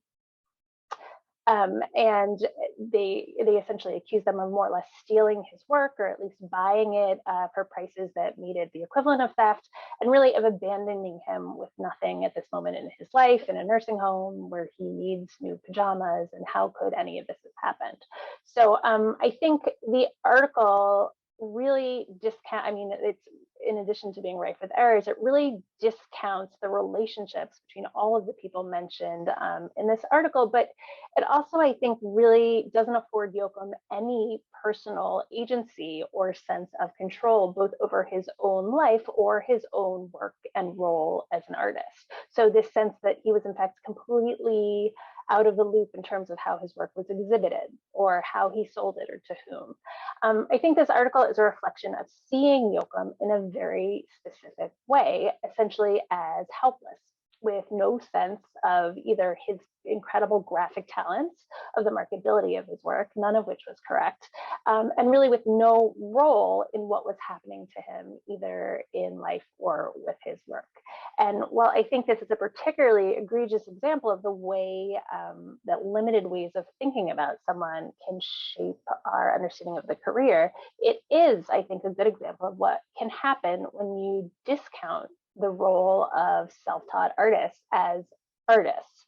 And when you think of them only for example, as a passive presence in their own career. And this is something that I think was really interestingly addressed through all of the talks today, that idea of what an artist's role is, and recognizing those complicated relationships between them and the various people who they engage with, either as supporters, as dealers within a community.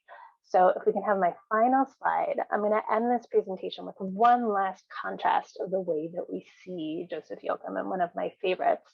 On the right is an image of a drawing that has now become kind of a signature image for our exhibition, which is Yoakum's Grizzly Gulch Valley. And this is in the home of its previous owner, Ray Yoshida, and he displayed it along with other work by Yoakum on a music stand. And you can see that he would have been able to shuffle those drawings and kind of an endlessly changing personal exhibition. And then on the left, you see it as it stands today in the very center of this major wall in an exhibition devoted to Yoakum's work. So I hope with that you'll all, if you find yourself in New York, come and see our exhibition, which is on view through March 19th, and which I hope will lead you to find your own ways of seeing Joseph Yoakum. Thank you. Thank you so much, Esther. As I think we've ended each of these talks, I feel like I'm clapping for everyone who's here with us online, and I see just all of the appreciation coming in through the chat.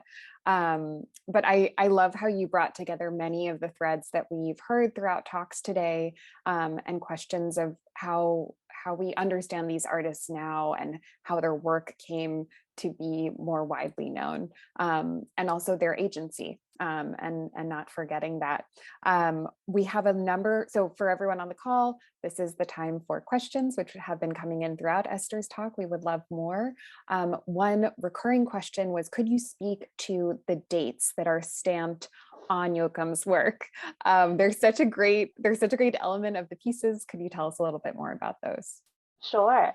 So again, knowing that Yoakum made all of his work more or less within a decade, from we think about 1962 to his death around 1972, dating has been historically and continues to be a little bit of a challenge. So some of it can be done stylistically. We tend to know that more complex works using felted pen and things like that occur a bit later.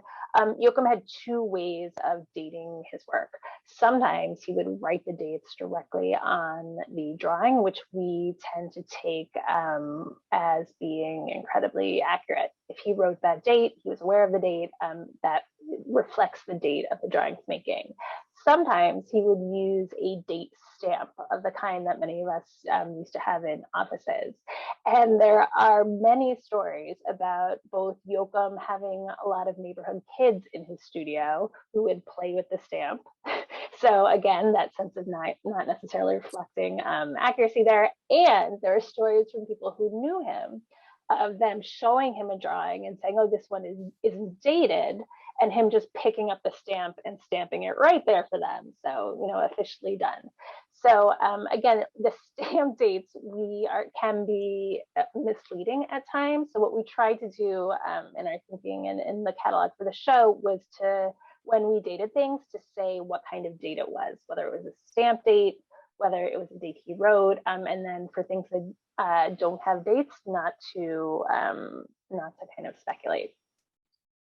Incredible. And the fact that, he had so many relationships that give us insight into the work. This is a question about how prolific Yoakum was. Could you speak to how many works he created over that 10-year span? Sure.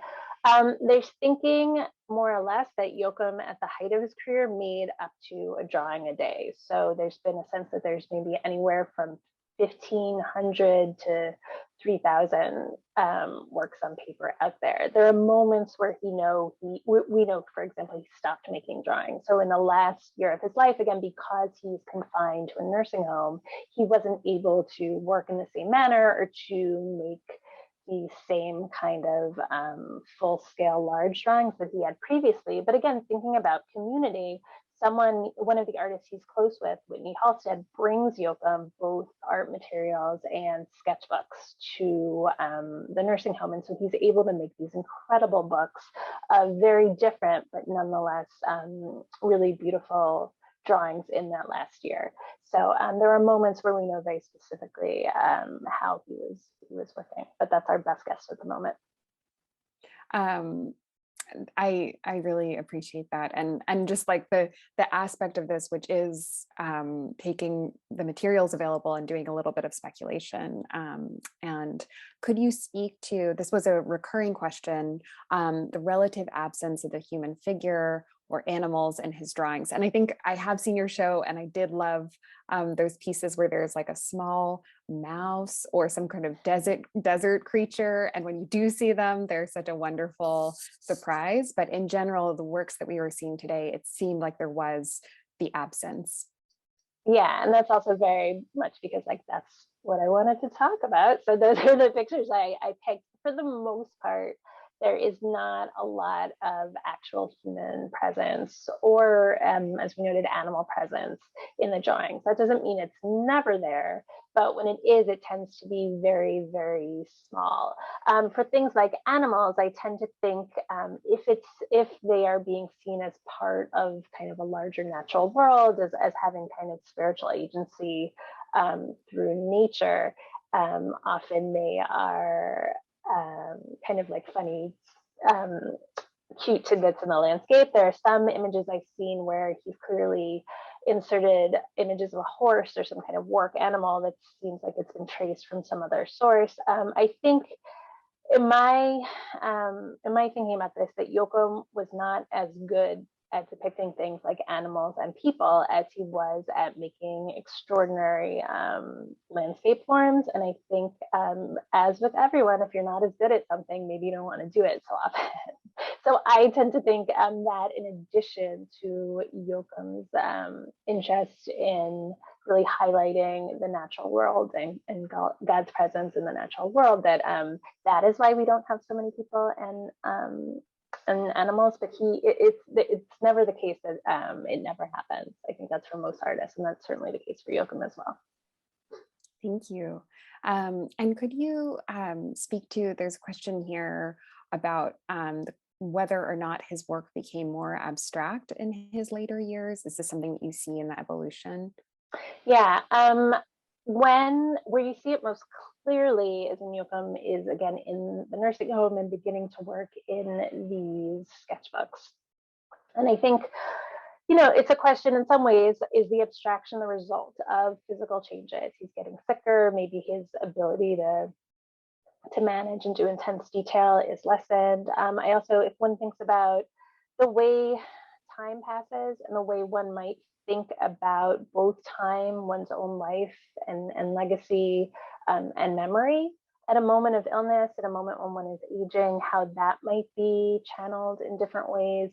So the works to us definitely read more abstractly. And in some cases, Yoakum pairs them with inscriptions that are equally kind of spiritually abstract, I guess I would say, not as decisive about the landscapes he's showing us, but sometimes he is. So I think, again, some of it we can look for reasons to explain, but some of it may also have been just artistic decision and choice to try a new thing, to allow his style to develop in new ways. So without asking him, it's hard to know, but I do think, again, this idea of looking at Yoakum the same way we would any modern and contemporary artist, or really any artist, with this question of really allowing his agency as a maker of objects to be the lead in a story, so to speak, I think helps us think about questions like that. Thank you. And thinking about questions of making, I think this might be a great time to invite our other speakers to join us again, because we want to spend the final 15 minutes allowing each of you to pose a question to one another. And if there's time, we might address some more of the questions that came into the chat. But there's been so much connection and a through line throughout talks today. So I'll turn it over to you. Well, I had one right off the bat, actually, for both Valerie and Jennifer, if that's okay. I was struck by how all of us in some ways have landed within our talks on topics of both the natural world and in some ways the landscape around us, and also faith, which is not, I mean, I often say it's rare to be able to talk about that in an institution of modern art, despite the fact that it's probably the broadest commonality between modern peoples in some ways. So I was wondering if each of you could comment on how those particular topics link it, or what thinking about those broad issues, or why you think, I guess, we're all interested in those issues now. I don't know if I have an answer, but I was going to ask the same question in a certain way, like how neat it is and how exciting that if there had been moments of a kind of like thoroughgoing secularism in how we interpret art, that it needs that, you know, religion needs to be part of its informing discourse if it's relevant to the artist, but is otherwise not the real province of art criticism. To see it taken so seriously here, I think, is really vital, and tracks too in some ways with some of the interest in practice and process, not just looking at the final object, but how it gets made, and even the sonic and this sort of synesthesia ideas, and bringing in sort of non-visual forms of aesthetic. It just feels like there's an opening and a lack of kind of prohibition on what we're supposed to do, which is really lovely. And I think it also speaks to, for me, and as I'm seeing in the work of both of you, like a real authentic interest in following the lead of the artwork and the artist. You know, that's the investment of the artwork. Why would I put it off the table as the investment of the scholar, you know? Well, this is a large component of the exhibition, The Dirty South, is really looking at spirituality. And that doesn't necessarily mean religiosity, but it does mean that people are engaged in spiritualism, whether it's through their connection to the natural world, whether it is an extension of their religious teachings and their practices, but that spirituality does play a role. And this idea, I think, that follows through all Yoakum, Edmondson, and Sister Gertrude, this notion of vision and envisioning.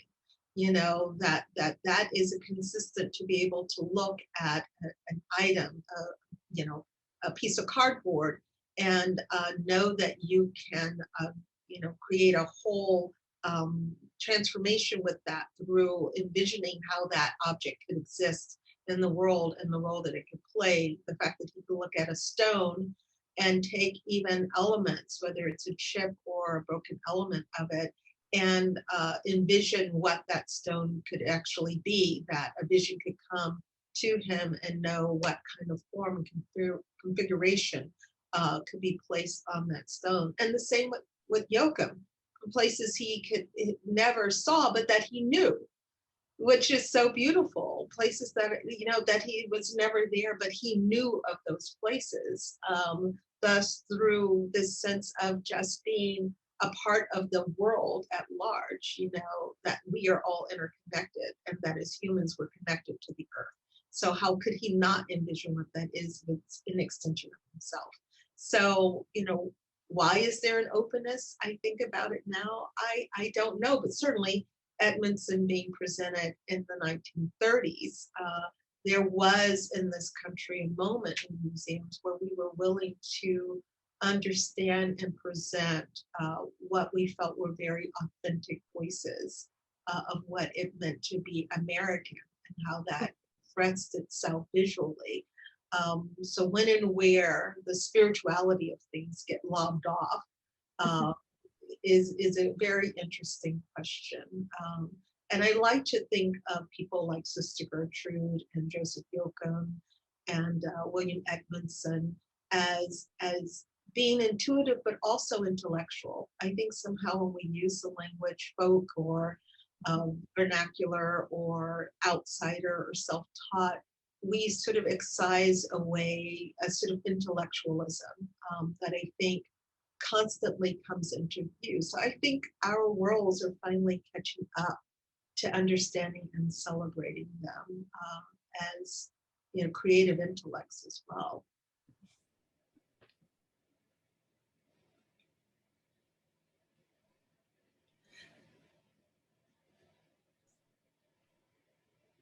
That's so beautifully said.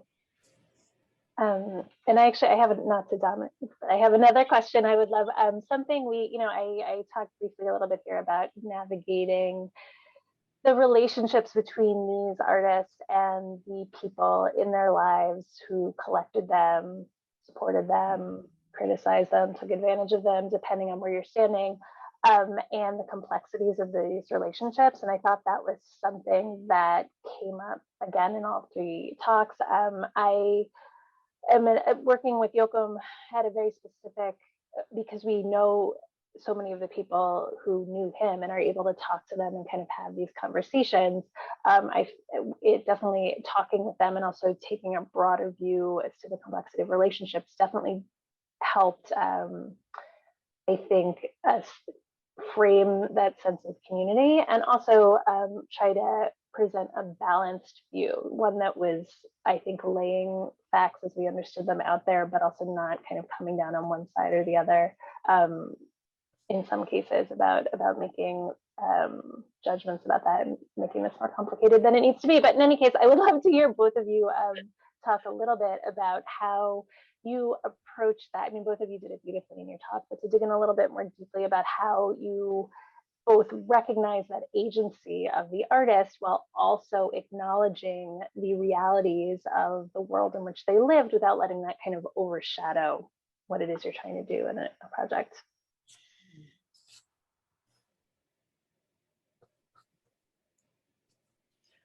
It's the question. Well, I think it's very naive, I guess I would say. I think it's very naive to think that when one is considering the larger recognition, exposure, and distribution of work, that somehow, whether it's a gallery or an individual, that this is an altruistic thing. It isn't. It never has been, and it never will be. That's why we have galleries, you know, and so it is very complex. Because there is the immediate sense that these artists were exploited. They're exploited because we now recognize the greatness of who they were. And but at the time, you know, I can say that there is something to be said about the commitment that these individuals had to bringing recognition to these artists and their talents, finding modes of distribution that were at least direct and not too, you know, complex for the artists themselves, you know, providing some layer of protection, even though it may have led to a certain level of exclusivity for their own distribution. But the fact that, you know, Larry Bornstein provided a home for her, and, you know, that protected her, but was the primary mode of distribution for her work. I don't know. It's very, very complex. I know that the Imagist in Chicago loved Joseph Yoakum, and, you know, I know Roger Brown speaks so thoughtfully of him, and it wasn't just Yoakum, but it was so many other intuitive or creative intellectuals that they embraced and celebrated. It's hard to say that they exploited him. I don't know, you know, but these stories get very, very complicated.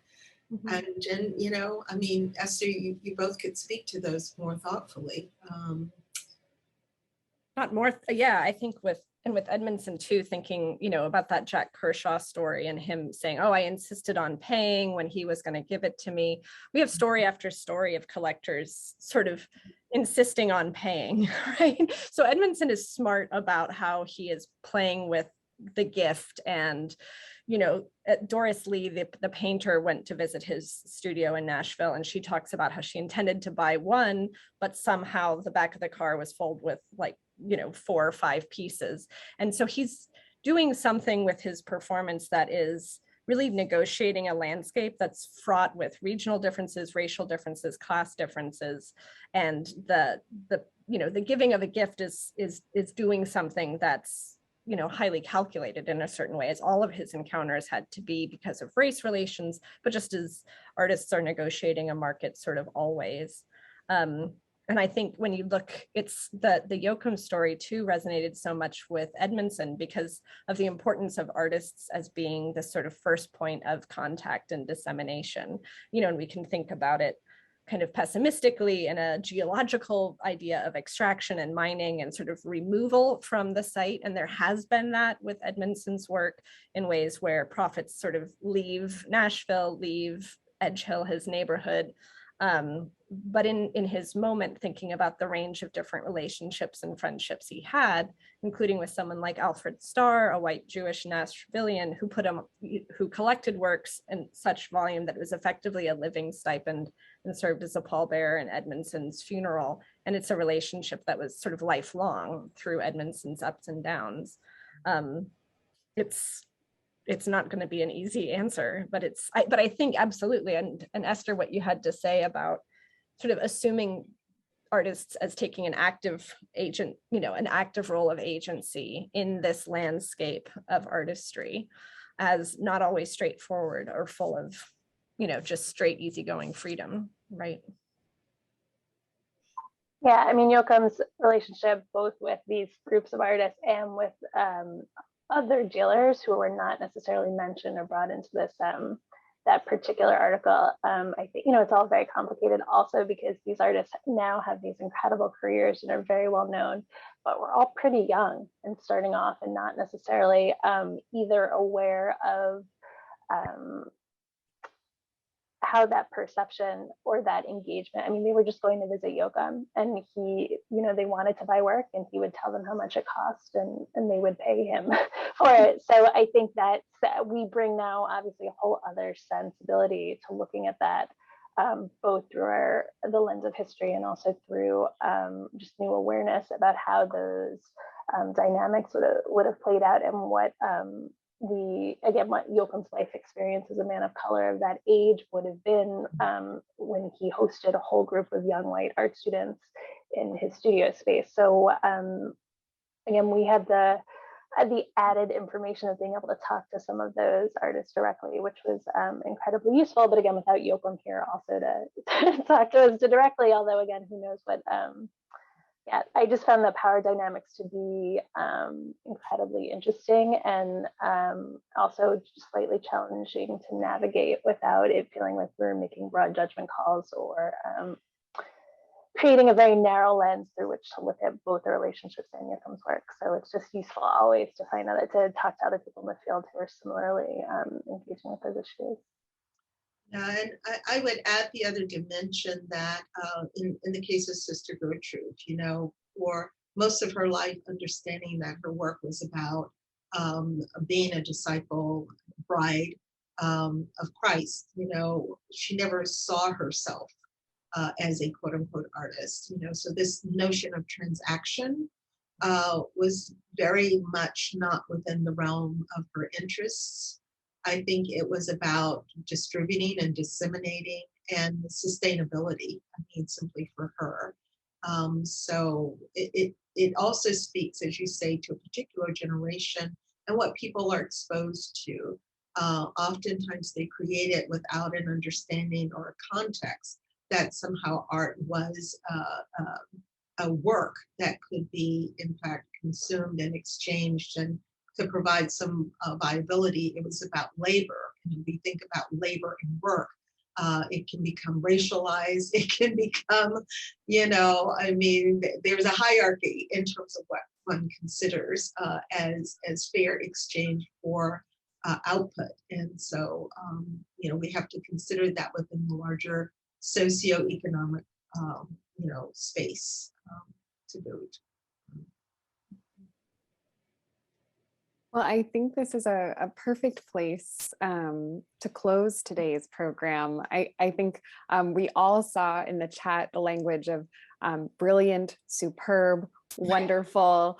I want to echo all of these and just thank you so much for sharing your work with us this afternoon.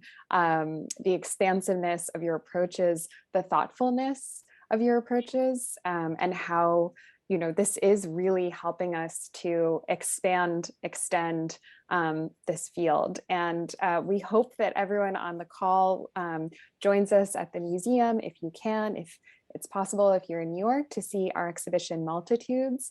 We hope you'll join us again online soon for upcoming programs, including tours, a chat soon in partnership with NYC Audubon on wildfowl decoys, which will be fascinating. And we hope that you'll also be following the incredible work of Valerie and Jennifer and Esther, all of these new understandings that you brought to us today so enrich the field and our own lives. So thank you. We're going to put a link in the chat to upcoming programs. And thank you all again.